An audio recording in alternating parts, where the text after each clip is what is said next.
Hello and welcome to the Gooner Talk, back again with you guys for another episode of our Raw Reactions series, and specifically the Arsenal news show. I hope you're doing good. Hope you're doing well. Good morning to everybody joining us in the chat box. Just move this microphone a little bit closer so you can actually hear what I'm saying. Good morning, guys. Morning, Tony. Morning, Sarvik, Marcus, Martin, Afsar, Matt G. Good morning, guys, to all of you. Rahil, good morning. Rich Kanu, Answer, Paul, GG2 for you, Christopher, Axel, Exhal, good morning, guys. Junior, G. Norburn. Who else have we got in here? John, James, Stefan, good morning, guys. And everybody else that's joining us in the chat box as well. Hope you're doing good. Apologies if I missed you out. I can't say morning to everybody. I would be here forever, but thank you for joining us. Please do, if you haven't already dropped a like on the video, please do so, and subscribe to the channel if you are new around here with those notifications turned on so you never miss a show. We're going to be going through all of today's news and more throughout the show, and we kick off as always by telling you to go and subscribe to the Arsenal Way. Be live over there as well at 10 a.m. in a couple of hours time, breaking down even more Arsenal stuff. And of course today is match day, so we'll have plenty more for you after tonight's game against Chelsea. Marcus putting out, I love the YouTube delay. One day I'll miss the whole show.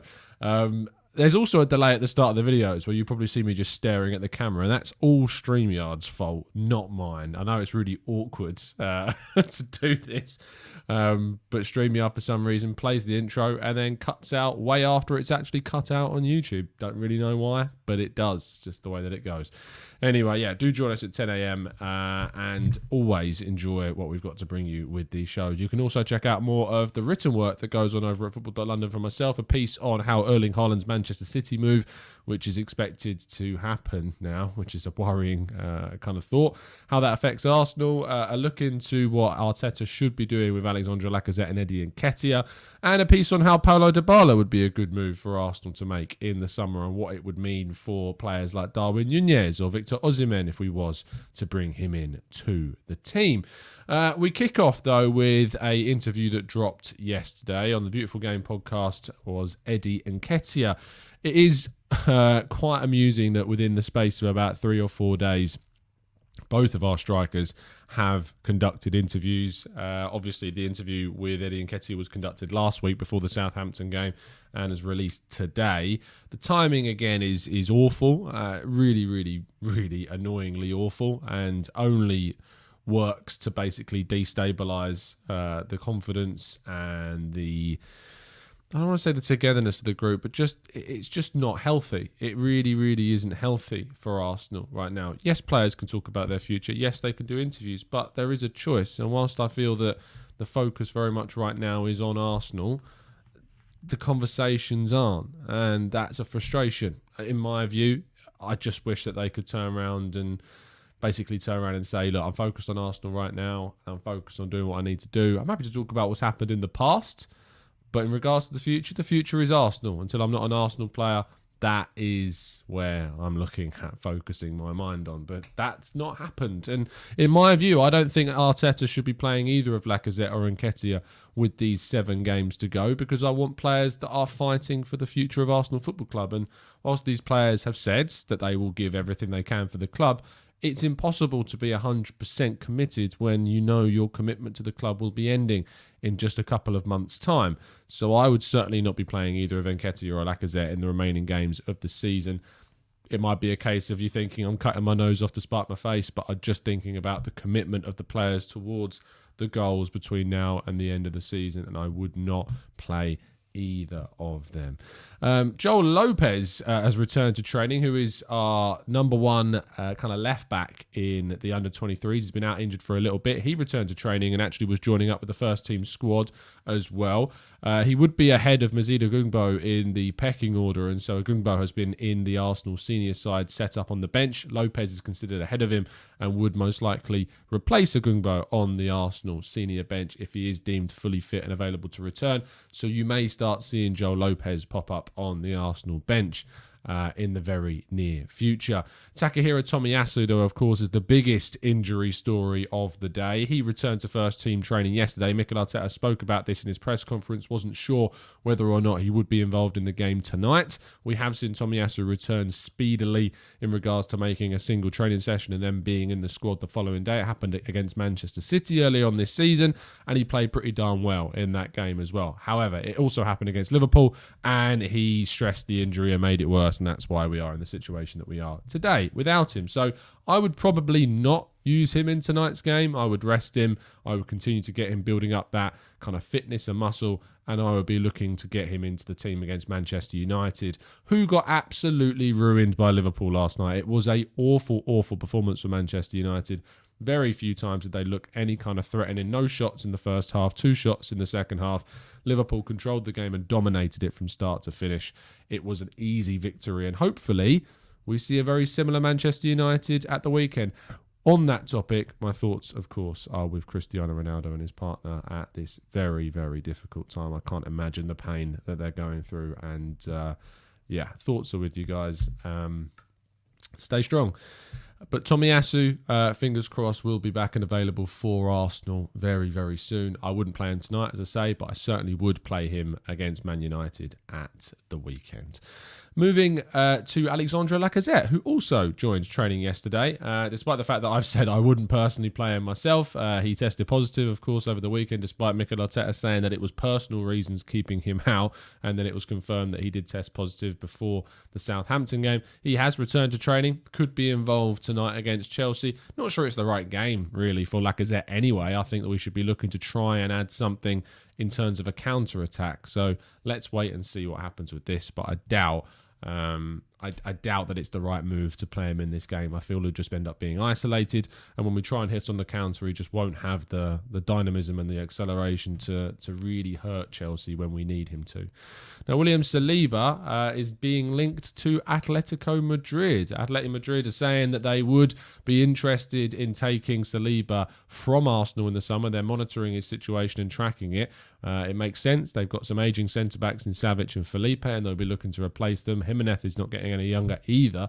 Saliba will be on the minds of plenty of top European clubs this summer. If Arsenal do not intend to keep hold of him and he wishes to move on and Marseille are unable to fulfil the financial demands of the club, you can imagine that plenty of teams will be willing to offer what they want to get rid of Saliba. I hope this doesn't happen. I hope we integrate him into the squad next season. I really hope that he can push forwards. So let's see what happens with that one. But Atleti are now officially a registered interested party in our young French defender. And our final, penultimate story actually, is that Serge Gnabry's contract talks with Bayern have hit another roadblock. Bayern are just simply not willing to offer Gnabry what he is demanding. They've already hooked up Kingsley Coman to a new massive bumper deal, and they don't seem to be doing that with Gnabry. They've also got a complete talks with Robert Lewandowski. Those talks are still ongoing, but the talks with Serge Gnabry are said to be not particularly healthy still, and does open up an opportunity for clubs to come in and sign him in the summer for a reduced figure with just a year, I think, remaining on his contract come June. Arsenal, in my view, should absolutely be going for it. Absolutely be going for Serge Gnabry if feasibly possible. And our final transfer story is continuing confirmation that Arsenal are very much interested in Cody Gakpo and will be looking to sign him in the summer. A report came out from Freddie Paxton, who said that Arsenal have genuine interest in Cody Gakpo. 22-year-old PSV captain certainly fits in with the profile of player Arteta has tended to go for in the market. With Arsenal set to lose a number of forwards this summer, this could definitely be one to watch. I, for one, hope that he is a person that we are after. I did see a lot of short-sighted criticism of him, saying he didn't really impress during the games against Leicester in the Conference League. I mean, I'll never get tired of seeing people make a judgment of a player across 1 or 2 games. It's never tiring to see how amusing that kind of judgment is. But Gakpo is a rapid wide player, great finisher, great creator. 17, I think, goals now this season. 16 plus assists as well across all competitions. That's over 30 goal contributions he's made for PSV. Scored the winning goal in the Dutch Cup over Ajax, which I then saw people even criticising that goal wow, there's some gradually fast forward flowing agendas being created around Gakpo, it seems. But very, very interesting player. Really, really enjoying what I've seen of him this season, and hope that we can get him across the line in the summer. And lastly, because there's no preview show because of unfortunate timings, I thought I'd give you my my desired lineup for the game tonight against Chelsea. I would go to the back three. I've said this a number of times. I think we need to bring back that kind of strong foundation for tonight's game. Holding comes in, White and Gabriel either side, Tavares and Cedric in the wing-back positions, Xhaka and Lokonga in the middle. I was tempted to bring El Neni in for this game. Really was tempted to bring El Neni in for Lokonga. Decided not to in the end because I just think that Lokonga might add a little bit more progression from the midfield. Saka, Martinelli, Smith-Rowe. You'll notice there's no Ødegaards in this team. Not because I don't think he's good enough. I just think we need a little bit more solidity. I was tempted to maybe put Saka on the left, Ødegaard on the right, and I could very much have done that. I just couldn't quite do it. I just thought in this game, you know what? Ødegaard comes straight back in for the game against Man United. I want to be compact. I want to be attacking on the counter, and I'm not sure that Ødegaard would give us what we need on the counter. I'd rather have speed, which you get from Saka and Smith-Rowe and Tavares, rather than getting Ødegaard in there, and I'd rather have more of a solid base with Xhaka and Lokonga, but again, could have ever been El Neni as well. But obviously the question is going to be, what? No Ødegaard? Why not? Well, that's the reasons why. I just want solidity. I just want us to push forward. Who's my captain is a really, really good question, actually, considering that there's a lot of players. You're not going to pick Xhaka, of course. I think Holding would probably grab the captain's armband if this was the team, to be honest, because he's, beside Xhaka, the most experienced player on the field. So Holding would probably grab the captain's armband in this game. If not, it would either be White or Ramsdale that got it. But it would probably be Holding in this team as well. I know that I could have put Saka at right wing back and Ødegaard on the right wing, but I want a right footer. I want a right footer on the right in Cedric, and I want a left footer on the left in Tavares. And then you've got the alternating players in the wide areas. So there you go. That's my team. I'm sure that you've got lots of critiques of it and your own ones that you would have picked, but that's what I have certainly gone for today. But let's go into the questions in the chat box now and finish off today's show with the second section as always.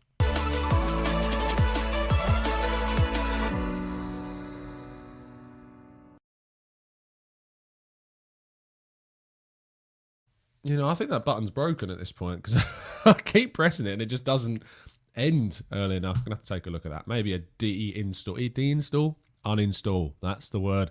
And then reinstall it and see if that fixes the problem because it's taken way too long to finish and I don't get why. Freddie says Gabriel's hairline is a myth. Hey, look, I think what he's done with his hairline is absolutely fantastic. Fair play to the guy. And I'm saying that because one day this might need to be attacked. So I've got nothing but respect for the likes of Rob Holding and Gabriel. Fair play to them. What's wrong with people improving their self-esteem with that? No Sleep says, seeing we are linked with Gabriel Jesus, this would make sense as he's accustomed to the style of play Arteta wants and has a year left on his contract. Easy link to make, I guess. It is an easy link to make, but I would be open. I think he would need to come in as one of two very strong forward options for us, but I would be open to Gabriel Jesus. I don't think... To dismiss that idea very quickly would be a little naive because I think he certainly brings a lot of quality and experience from a Premier League level too. But he would have to come in alongside another forwards to help that kind of position as well. Axel says, understand the Ødegaard argument. The one question for me is his excellent pressing intensity. Always sets a good example. Could fit him into the counter-attacking team myself. But yeah, as I say, there's different choices to make. I've only gone with what I've gone for because I think it would give us the better foundation. I think you could move Saka to a right wing back slot and put Ødegaard in there, but then you lose that right-footed naturalness on the right-hand side. Naturalness, it's not a word. Prince says, do you think Liverpool have stolen a march on us by buying Fabio Carvalho from Fulham? He's an absolute baller. I mean, he's the type of player that you would see Liverpool going for. They know that they've got these ageing players in Firmino and Mane and Salah. Of course, they've already brought in Luis Diaz and Diogo Jota the year before. Now it makes sense to bring in another young forward to kind of, develop into a potential replacement. Fabio Carvalho fills that role. It was never a player that we were seemingly going for. Have we missed that one? Maybe so. James says, not really a question, but did you watch the Liverpool game? That's what I want from us. The stadium love Klopp, love the team and love them. I miss that feeling. We've had that feeling this season. We've had multiple times at the Emirates this year where we really did get behind the side. I think back to the Manchester City game that we lost. The feeling in the crowd at full time was unreal. The Liverpool game that we lost, the feeling in the crowd throughout that game was so strong. The atmosphere was electric, and I was there for that. And you really felt like they were backing this team to the hill because they believed that they could come out with something because we'd shown things in those games. The last 3 games have absolutely just undermined all of that success, all of that assuredness that we'd got from the fan base with the group of players. And that's a real shame. Hopefully, when we come back to the Emirates on Saturday for the Man United game, we again see that connection. You can't doubt the support of the Arsenal fan base. They've been brilliant this season. Bulgarian Gooner says, assuming we get what we need in the summer, how confident are you that we will eventually reach our end goal with Arteta challenging for a league title? How confident I am is still not confident because I've not seen Arsenal do that for a very, very long time, even under other coaches. It's impossible to know. It's impossible for me to be confident about that because I don't know what Arteta yet is capable of when he's got a squad that's competable. At the moment, we just don't have that. And that partly comes down to Arteta and the lack of ruthlessness in the January market. I was having a few discussions on Twitter last night about this. It was a mistake to not sign players in the January window, and I'm frankly coming out and saying that, there wasn't the opportunities, or we don't know what happened, or maybe we weren't able to get players, or maybe there wasn't anyone available. No, that's not good enough. And I'm sorry, but I hold the expectations of this club to a higher level, and I expect them to go out and take the opportunities that are there and create opportunities for themselves, because that separates the great teams from teams that are a little bit too cautious and end up costing themselves, like Arsenal have done this very season. Freddie says, Tom, would you take Gabriel Jesus from City if he leaves in the summer, assuming Haaland comes in? I would, but as I say, alongside another striker that's a lot more of akin to a number 9 than Jesus is. But his versatility would be very welcome to the side. Bradley says, I don't think we can expect the usual stereotypical non-committal answer from our strikers. We allow them to express themselves, and I like that they can be themselves as much as it hurts. I get that, Brad. I really do. But for me, I want them fully focused on Arsenal. Call me selfish, call me naive, call me ignorant of that. I don't care. But I just want them focused on Arsenal. And if they're not, and to be honest, it's our own fault for putting our 2 strikers in that position where we're relying on 2 number 9s that have less than 2 months on their deals at the club to take us into the Champions League. That's on us. I can't be fully annoyed at them for what they're talking about. It's not surprising to see them talk about those answers at all. It's not surprising. I'm critical of it because I want them fully focused on Arsenal. But it's not their fault that they're in that position. That's on Arsenal. And it's Arsenal's fault we've put ourselves into that position. And that is a genuine criticism. Aya says, we lost our best striker in Aubameyang, yet we still managed to string some good performances. We lose 1 midfielder in Partey and we lose 3. Yet there's barely any talk of us getting midfielders. How? Midfielders, I know you're very passionate about this idea of getting midfielders. Midfielder is absolutely on the agenda this summer. Without a shadow of a doubt. I mean, that's the understanding that I have. The midfielder along with the forwards is a very, very strong want of Mikel Arteta this summer. It's not as strong of a need as the striker position. I mean, how you can look at Arsenal having Partey and Xhaka and Lokonga and have players coming through and just Balogun and say that the midfield is more of a priority, I think it's madness, because obviously we need to sign some strikers over the fact that we've already got 3 starting senior midfielders and then players coming through. We don't have that at striker. Ojo, nice to see you up, mate. Shame you couldn't be available for the pod today. How much of an influence do Amazon have in our team selection? Why else did we have Eddie instead of Martinelli up top? Negativity sells. I think that Arteta was always going to play Nketiah. I don't think it's anything to do with the Amazon documentary. I think that he's always put faith in Eddie when Lacazzette's not been available. He's put Eddie into the team several times. We've done it against Southampton exactly in the past. He's played Eddie when there's been no one else available. Eddie would have started against Brentford had he been available on the first day of the season. It wasn't surprising to see Eddie play to me, and it wasn't something to do with an outside influence either. Jay says, we must stop buying players with receding hairlines. Aubameyang holding Gabriel. I think it puts them off their game as they're constantly worried about it on the pitch. David says, got a horrible feeling that Chelsea is going to want to show their credentials with a big win. On the other hand, Arsenal could pull one out and surprise everyone. We'll go through some of your predictions, scorelines in a second. Don't get them into the chat box yet. I'm going to go through questions and I'll prompt you with those predicted lineups. But I have a feeling that, I predicted a 1-0 Arsenal win because I'm an absolute optimist, always. And, we've got a decent result. We've got a decent history in the last couple of years at Stamford Bridge. Why not consider us able to go and nick something? It would be very Arsenal to lose to Southampton, Brighton and Crystal Palace and then beat Chelsea. It would be so Arsenal for us to do that. Let's see what happens. Ian says, how happy were you to see Tomiyasu at least be in contention and in training? Mine, I've missed him in defence. Our right-hand side looks so much more in control. I can't put into words, Ian, how much we've missed Tomiyasu. Just that balance. When he left the team, Tierney was able to, a certain extent, fulfil that disciplined role where Cedric then came in. But lose Tierney, and all of a sudden you are utterly unbalanced because you let Callum Chambers go. And letting Callum Chambers go really made us vulnerable without having one of the more disciplined fullback-style players in the squad. Cole says, would you go for Mitrovic from Fulham? 40 goals this season, although in the Championship. No, I think we've probably learned our lesson with some of the players that have come up from the Championship this season. Not necessarily flourished. Buendia has not necessarily taken Aston Villa to that next level. Ollie Watkins has not necessarily kicked on either. Ivan Toney has had his own issues, but I think is coming good now. And I would be more open about Ivan Toney after seeing him in the Premier League. But Mitrovic, he scored a hell of a lot of goals in the Championship for the dominant Championship team. I don't think I would take the risk. Perhaps someone else will. Let's wait and see. Chief Nkosi says, do you think changing the system is the way to go for Chelsea? Why shouldn't Arteta trust the system and just fill backups in the positions of injured players with the system that served well? Because you need to adapt to your opposition. And we went to Stamford Bridge last year and adapted the system and went to a back three and got a result, got a 1-0 victory there. Why not? If it's not broken, don't fix it. And I don't think that what we did last time should be changed. I think we should go in with the same style. I think we should approach the last 7 games like we approached our FA Cup run in 2020. Switch it, give us control, give us formation, give us structure, and just take each game as it comes. And I would go to the back three for tonight without a shadow of a doubt. Olu says, is getting into the top 4 at all costs overrated? Spurs and United have achieved no more than us in the last few years, despite having Champions League. Focus, rebuild, greater than panic buys. The thing is, I actually have quite a lot of confidence in when we do go out and sign players at the moment that they're going to be the right ones.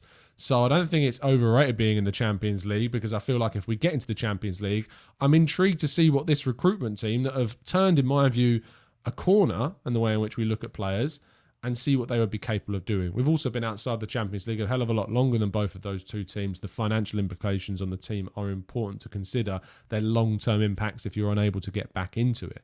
And you've got to be in it to win it, most of all. We've seen teams like Spurs get to a final. RB Leipzig and Ajax get to the semi-finals. This is a situation where Villarreal this season get to a semi-final.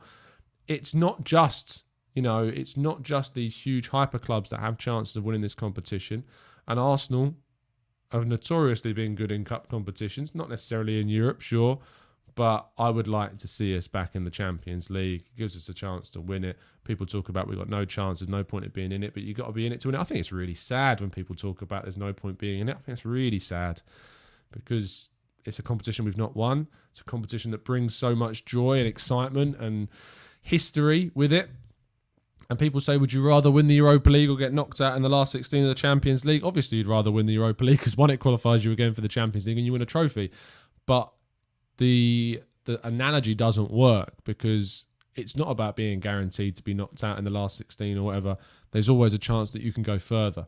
And I would rather gamble being in the Champions League and going as far as possible than going on a Europa League victory run any day of the week. Sarvik says, with Tierney getting a few injuries and Tavares not fitting into Arteta's profile fully, how do we proceed? New signing, Tavares loan or training? I think coaching is the way forwards. I do think, though, there is something to be said about if, say, we were offered a significant fee for Tierney, there would be a discussion to be had. If you're looking at 50 million plus on Tierney and you consider the amount of games that he's missed, and you can go and get a defender or a left back that can give you as much as you want. And you have to remember that Tierney isn't a left back that was brought in by Arteta. Not that doesn't mean anything in particular, but it would enable Arteta to choose, again, another position of his own desirable nature.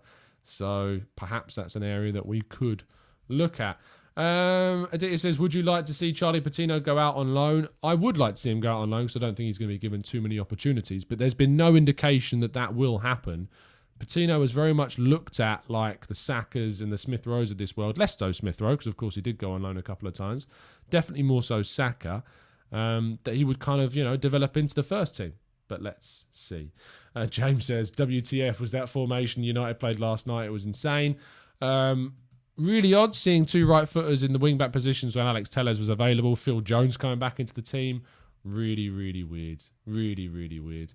Let's go to Billy, who says, if Schick is available for the same price as Darwin, who would you pick? Great question.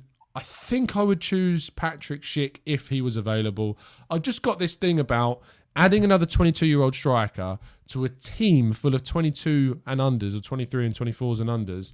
Having a 26-year-old forward in the team, I just think there's something about that adds a little bit of leadership and guidance and someone that stands out amongst the group and balances the side a bit more. Having Schick, who's been to plenty of clubs, plenty of leagues, had varying levels of success, but is a late bloomer, I feel, in his career, I'd probably lean towards Schick, personally, over the two. If you said we could get both, though, amazing. I don't think that'll happen because they both cost silly amounts of money to get them, but I would lean towards Schick, and I think characteristically he would make more sense because he's more refined, his touch is better, his clinical finishing, I think, is higher than that of Nunez's right now, and he adds more of the characteristics in a striker position that we need than Nunez does, who would be a risk also coming from a less competitive league than the Bundesliga as well. Weedy says, given Gnabry is valued at 70 million and Jesus only 40 million, not sure what football university you went to, Mr. Timms. Gnabry wouldn't go for 70 million pounds. He would go for significantly less than that because of his contract situation, and he may force a move as well, which would help. And Bayern Munich have notoriously not really sold players for huge amounts of money. So I'm not sure that necessarily that they would get that amount of money for Gnabry. Billy says, I agree. Only worry is the first breakthrough season for Schick, but I watch him multiple times. He is absolutely clinical in front of goal. Deep 11 says, are you surprised no team is actually linked to Schick? There are teams linked to Schick. Newcastle have been linked. Arsenal were linked by 90 min, although I do doubt that quite a bit. It's weird that we've not been linked to him directly. With more kind of established sources. Obviously, as soon as we hear anything, we'll let you know. But we've heard nothing on our end from a Football London perspective. So I don't think it's one that we are looking to pursue. Maybe it's the way that Bayer Leverkusen have voiced their retort to the idea of selling him. They don't want to sell him. The CEO of Bayer Leverkusen have already come out and said they don't want to sell him. But we'll wait and see. And yes, Deep 11, Newcastle are linked to everybody. That's not surprising at all. We're going to wrap things up there. This won't be the only show of the day. Secondly, you've got a show at 10 a.m. Get your predictions in there now, though. Do get your score lines into the chat box for tonight's game. I'm going to read out a few of them before we wrap up. Score predictions, please, into the chat box. But there'll be another show at 10 a.m. on the Arsenal way, so make sure that you get that. Joining us in the chat box, as always, link in the description as per. And then tonight on the whistle, there will be another show looking back at that game against Chelsea tonight. And fingers crossed we can come home with a massive, massive result. Let's go through some of your predictions then in the chat box. Sarvik says it's at the bridge. 2-1 Chelsea. Bulgarian says 3-1 loss. Sorry. Xhaka, my captain, says 3-0 to Chelsea. AFC West Mids 1-0 Arsenal. Love that. Gustavo says 3-1 to Chelsea. Schrodinger's Catflap says 3 or 4-0 to Chelsea. Tulip going for a 2-2. Gabriel brace. Love that. Or a Gabby Martinelli brace rather. Prince going for a 1-1. Fingers crossed. Redknapp going for a 4-0 Chelsea. Martin going 3-0 Chelsea. Seb going 2-0 Chelsea. Billy going 1-1. Terence going for a 2-0 or 3-0 Lukaku, Werner, Havertz on the score sheet. Marcus saying 3-1 to Chelsea. Tommy on the bench and Partey off his bike for the weekend. Yeah, it was great seeing Partey really trying to get back fit. I doubt he'll make it for the last games of the season. Fingers crossed. Who knows? We'll wait and see. Amandeep says 6-0 Arsenal. Gabby and Saka hat-tricks. Boss Muller says 3-1 Arsenal. Jerome says 3-0 Chelsea. GGTV says 1-0 to the Arsenal. And there you go. I am going to go for 1-0 Arsenal, being the optimistic person that I always am. Enjoy the rest of your Wednesday, isn't it? I'm losing track of days at this point. Have a fantastic day. I'll see you after the game and at 10 a.m. on the Arsenal Way. And as always, up the Arsenal.